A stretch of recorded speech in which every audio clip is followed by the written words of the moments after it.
to a gentleman. So, and as for me, there's other questions. I did go to law school. I've worked for a number of different companies. I worked for a trial law firm at first, then got into healthcare defending hospitals and malpractice suits. And then I got into the insurance side. I've been kind of doing that for the last number of years. And so I'm here in Erie, Pennsylvania, where the summers are beautiful and the winters are terrible.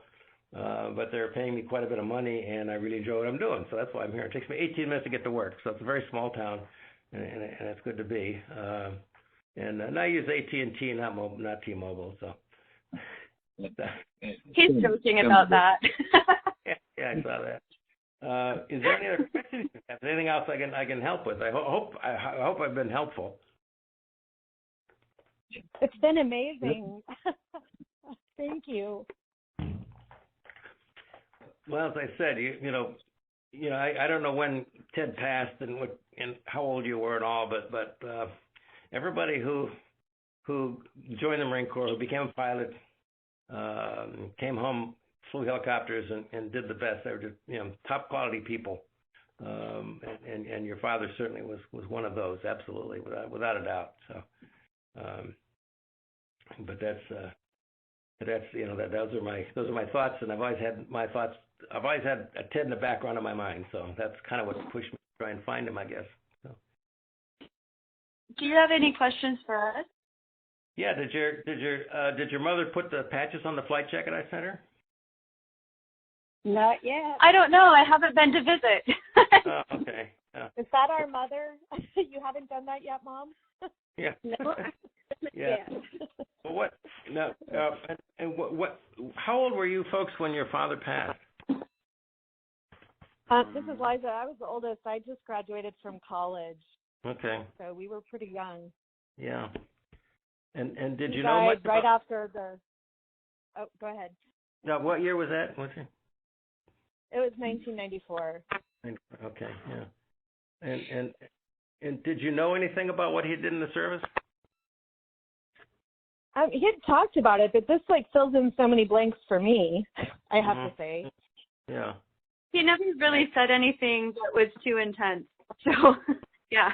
He did tell a few of the stories when we would have family vacations about some of the medevacs. Yeah, yeah. Can I actually ask a question about? Can I ask a question about one of those stories? Because I remember my dad singing this ridiculous song, "Who Stole the Reefer? Who Stole the Reefer? The Fly." Yeah. The Fly Must Die. Can you explain that? Yes. Needless to say, it's part of our effort to be irreverent. There was. We all, for the most part, feel great officers, the guys we had in our squad. We had one guy who was a supply officer, and we called him the Fly. He was a major, and he was a pretty one-way kind of a guy. And with a brand new refrigerator that was supposed to go to our ready room, and he took it and put it in his hooch. And so after that, we're always down on him. And so what we did was one day during a night attack, we actually sandbagged his door shut so he couldn't get to the bunker. And so we had this song about who's got the reefer, and that was I can't remember his name. We just called him the Fly.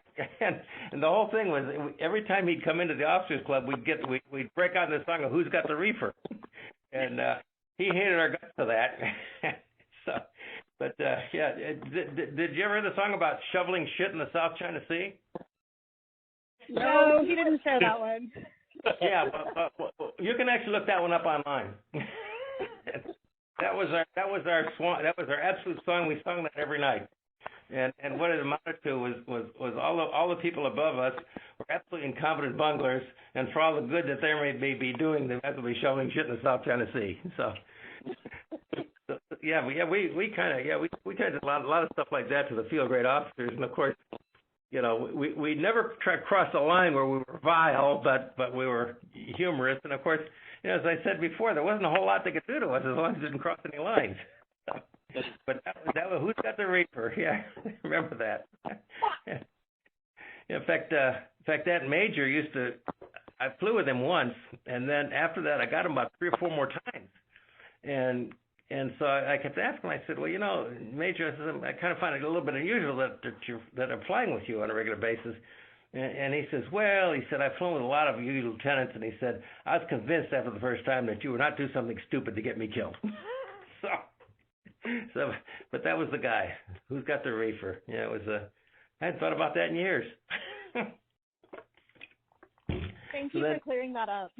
Yeah, because that's kind of a family song every now and again for us. Oh yeah. It was all meant to really give this guy a hard time and make him feel like dirt. But I don't know if we ever did or not. But there was one time where we. Did you ever make a blooper gun?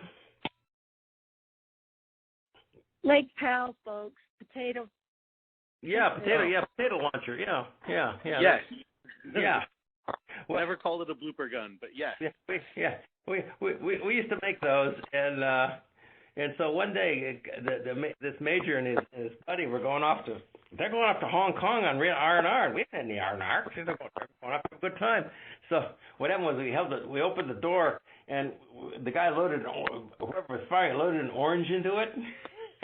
Fired this orange, just splattered all over everything, and then we slammed the door and ran like hell. But we did stuff like that all the time. We wanted an air conditioner for our hooch because we had one and it just wasn't enough. And so some guys were going home, and so we knew that they were drinking pretty heavily in the front of their hooch. So we went around the back and we're taking this we're 6 of us were taking this air conditioner off. It was a big air conditioner. You know, you hold it up on the tip of your fingers. It was and so what happened was we could feel a little electricity on it, and so we looked over, and there was the line going to the pole, and it was really low. So I took out my Negrito knife and wrapped my rubber poncho on it, and I smacked the cord, the electric cord, and of course I cut it off. But there were sparks and everything. They put 2 little weld marks in my knife. But so then we were very carefully wrenching this air conditioner out of its container, and the guys dropped it. They dropped it on Bob McGovern's head. So he was down there with his air conditioner on his head. And so we looked at, gosh, I hope we didn't lose the air conditioner. And Bob was okay. But we did that. And then Bob was notorious for going to the club and not helping us rebuild our hooch. And so, because we wanted to put some a bar in there and lights and webbing and Naugahyde walls and all this stuff. And so what happened was we were finally making some major adjustments to the hooch, and we kind of nailed his door shut. And so what happened was we took all of his stuff and moved it outside. I still have the photo where his bunk and his wall locker and his chair and everything was outside in the rain. And so he came out of the hooch, he came out of the club, and he started beating on the door that wouldn't open because he wasn't sober enough to go around to the other door. So he learned his lesson about not helping us. And then we had Bob. Remember the movie Bob, Carol, Ted, and Alice? Does that sound familiar? Yes. Yeah. Okay. Well, we had Bob McGovern, who was the guy who put his stuff out on the lawn. We had Bob. Let's see. Then we had Bob and Carol, Ted, and yeah. Then we had a guy named Carol. That name was Carol. Then we had Ted, Theodore Long, and the last guy had to be Alice. So his name was Alice. So needless to say, we were making the best of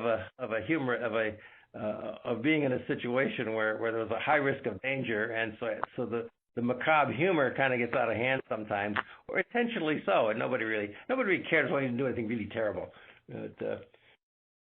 But that was kind of the I remember old Bob McGovern there. Bob, Carol, Ted, and Alice. Yes, I remember my last I went back over to Marble Mountain because I was leaving from the headquarters, and so the guys throw a little party for you. And so what happened was you got to the medevac bunker, and the medevac aircraft would fly you over to Da Nang main airport. It was like a 3-minute flight. And so I get in the aircraft with Jim Bishop, and I got my headset on, and he fires up the aircraft, and everybody's taking off. And instead of going north and taking left, he heads right and south. And I look, and I jumped in the cockpit, and I said, "What's going on here?" And they said, "We've got a call from medevac." And so I'm about to go to a plane in Japan in 4 hours. So I see the other 46 coming up, and the other Cobras, and the Huey's coming up, And the crew chief hands the rifle, and he said, "Hey, Lieutenant, you might need